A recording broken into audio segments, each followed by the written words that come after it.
क्या आपने कभी सोचा है कि अघोरी साधु अपने भोजन में मुर्दों का कच्चा मांस क्यों खाते हैं और मुर्दों के साथ शारीरिक संबंध बनाने से उन्हें क्या मिलता है? अघोरी साधु शमशान में ही साधना क्यों करते हैं, जहां आम लोग जाने से भी डरते हैं? अघोरी साधुओं की मृत्यु के बाद उनका अंतिम संस्कार कैसे किया जाता है और महिला अघोरी अपना जीवन कैसे जीती है? आज हम आपको सच्चे अघोरी की पहचान से लेकर उनके रहस्यमय जीवन के सभी पहलुओं से परिचित कराएंगे, जिसे जानकर आप हैरान रह जाएंगे। अघोरी साधु, जिनका जीवन सामान्य साधुओं से बिल्कुल अलग और भयावह रहस्यमय से भरा होता है, शमशान में अपनी साधनाएं करते हैं। क्या आप जानते हैं कि अघोरियों का जीवन केवल साधना और ध्यान तक सीमित नहीं है? उनके अनुष्ठानों में शव भक्षण, तंत्र मंत्र और अजीबोगरीब शारीरिक क्रियाएं भी शामिल होती है। अघोरी साधु अपने जीवन को साधारण मानव की धारणाओं से परे मानते हैं। जहां हम भोजन को पवित्र मानते हैं, वहीं अघोरी साधु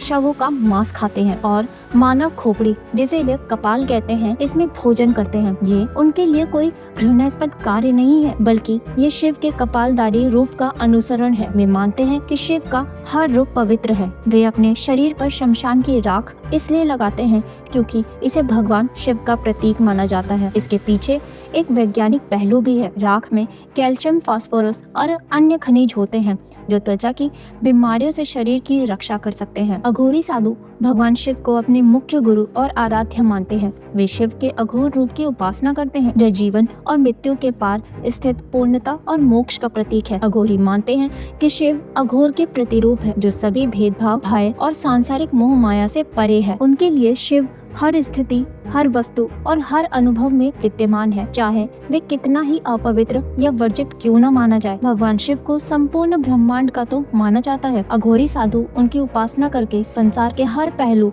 जन्म, मृत्यु और पुनर्जन्म को समझने का प्रयास करते हैं। अघोरी साधु अपने गले में नरमुंडो खोपड़ी के माला धारण करते हैं, जिसे कपालिका कहा जाता है। ये प्रथा भगवान शिव की उस कथा से प्रेरित है जिसमें भगवान शिव ने ब्रह्मा जी का 5वां सिर उनके अहंकार और अनुचित आचरण के कारण काटा था। इस कथा के अनुसार ब्रह्मा जी ने सतरूपा नामक सुंदर स्त्री की रचना की और उस पर मोहित हो गए। सतरूपा जी ने ब्रह्मा जी की दृष्टि से बचने के लिए विभिन्न दिशाओं में देखा और ब्रह्मा जी ने उसे देखने के लिए चारों दिशाओं में 4 सिर उत्पन्न किए। जब सतरूपा ऊपर की ओर देखने लगी तो ब्रह्मा जी ने 5वां सिर ऊपर की दिशा में उत्पन्न किया। उनकी इस वासना युक्त दृष्टि को भगवान शिव ने घोर पाप माना। भगवान शिव ने ब्रह्मा जी के अहंकार और अनुचित आचरण को दंडित करने के लिए उनका 5वां सिर काटा और उसे अपने पास रखा।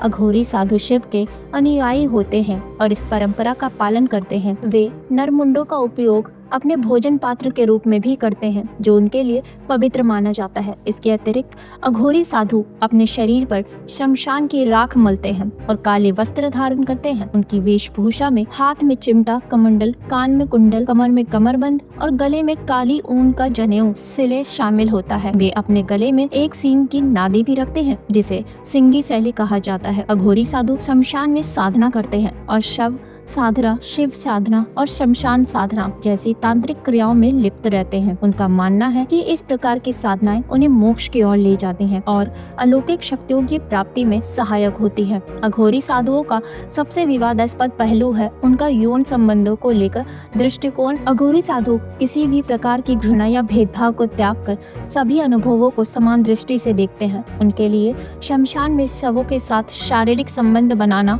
एक आध्यात्मिक साधना है, जिससे वे अपने मंत्र को नियंत्रित करते हैं और आत्मज्ञान की ओर अग्रसर होते हैं। अघोरी साधु अपने तंत्र साधना के दौरान महिलाओं के साथ शारीरिक संबंध बनाते हैं, विशेषकर उन महिलाओं के साथ जो मासिक धर्म यानी पीरियड्स में होती है। उनकी मान्यता है कि इस प्रक्रिया से वे अपनी साधना में उच्चतम स्तर प्राप्त करते हैं और शिव से अपने जुड़ाव की परीक्षा लेते हैं। यदि इस क्रिया के दौरान उनका मन भगवान शिव में लीन रहता है तो वे विशेष शक्तियों की प्राप्ति का अनुभव करते हैं। कहा जाता है कि जब अघोरी साधु ढोल, मंजीरे और नगाड़ों के बीच शारीरिक संबंध बनाते हैं, तब ये उनकी सबसे कठिन शक्ति परीक्षा होती है। अगर इस दौरान वे अपने ध्यान को शिव में स्थिर रख पाते हैं तो वे संपूर्ण रूप से अघोरी माने जाते हैं। ये उनके लिए एक प्रकार से ब्रह्मचर्य का पालन करने जैसा ही होता है, जहाँ शारीरिक क्रियाओं के बावजूद उनका ध्यान केवल भगवान शिव में केंद्रित रहता है। ये ध्यान देने योग्य है कि अघोरी साधुओं की ये परंपराएं और मान्यताएं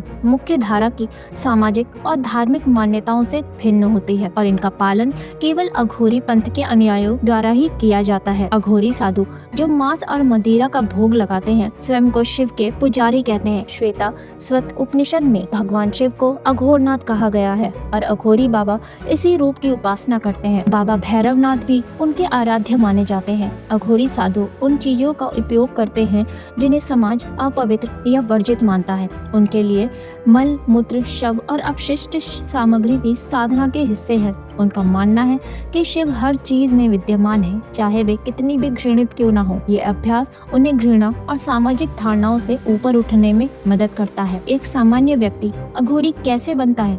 क्या ये सिर्फ साधना का मार्ग है या इसके पीछे कोई गहरा रहस्य छिपा है? अघोरी साधु बनने की प्रक्रिया सरल नहीं है। सबसे पहले अगर कोई अघोरी बनना चाहता है तो उसे अपने जीवन से जुड़े हर मोह माया, रिश्ते नाते और यहाँ तक कि अपनी पहचान को भी त्यागना पड़ता है। हमारे सनातन धर्म में जन्म से लेकर मृत्यु तक 16 संस्कार बताए गए हैं। जो भी इस संसार में जन्म लेता है उसे एक दिन इस दुनिया से जाना ही पड़ता है। अघोरियों के साथ भी शुरुआत में यही होता है। अगर कोई अघोरी बनना चाहता है तो सबसे पहले उसे जीते जी अपना श्राद्ध या पिंडदान करवाना पड़ता है। इसका मतलब ये है कि उसे पूरी दुनिया को यह संदेश देना होता है कि वे जीवित तो है, परंतु अब से उसने हर मोह माया को त्याग दिया है। अब उसका ना कोई परिवार है, ना घर, और ना ही अब उसका इस दुनिया में कोई अस्तित्व है। अघोरी बनने की कोई उम्र सीमा नहीं हो। आप 10 साल के हो या 50 साल के, उम्र का कोई महत्व नहीं है। जाति धर्म का भी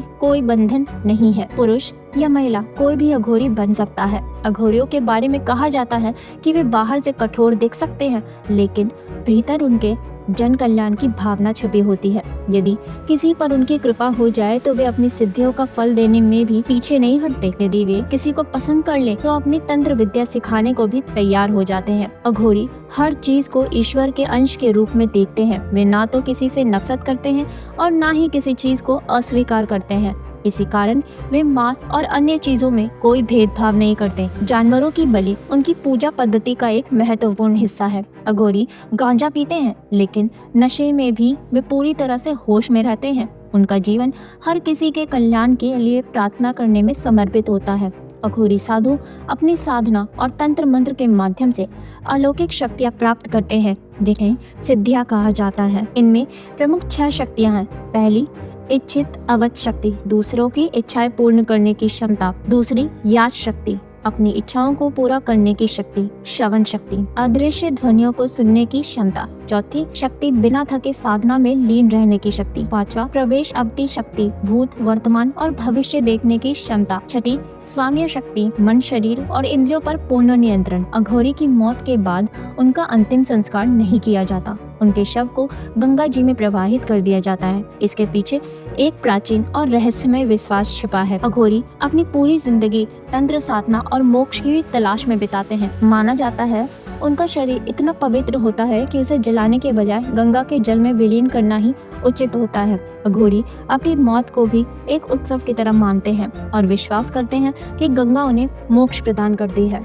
ये परंपरा उनकी आत्मा को इस सार के मोह माया से मुक्त करने के लिए होती है, लेकिन आम लोगों के लिए ये परंपरा एक बड़ा रहस्य है जो हमेशा ये सवाल उठाती है, क्या ये सच है या केवल एक धार्मिक रिवाज? नागा साधु और अघोरी साधुओं में भिन्नता है। नागा साधु ब्रह्मचर्य का कड़ाई से पालन करते हैं, जबकि अघोरी साधु शवों के साथ भी क्रियाएं करते हैं। नागा साधु भगवान शिव के शांत और ध्यान मग्न रूप की पूजा करते हैं, जबकि अघोरी साधु शिव के उग्र रूप भैरव और शक्ति की उपासना करते हैं। अघोरी साधुओं की रहस्यमय दुनिया बहुत गहरी और अनोखी है। वे जीवन और मृत्यु के भेद को मिटाकर मोक्ष प्राप्त करना चाहते हैं। आपको अघोरी साधुओं के बारे में क्या लगता है? उनके जीवन और शान पर आपका क्या पक्ष है? वीडियो पसंद आई हो तो इसे लाइक करें, शेयर करें और सब्सक्राइब करें हमारे चैनल को ऐसी और भी वीडियोस को देखने के लिए। कमेंट में जरूर बताएं आपके इसके बारे में क्या विचार है।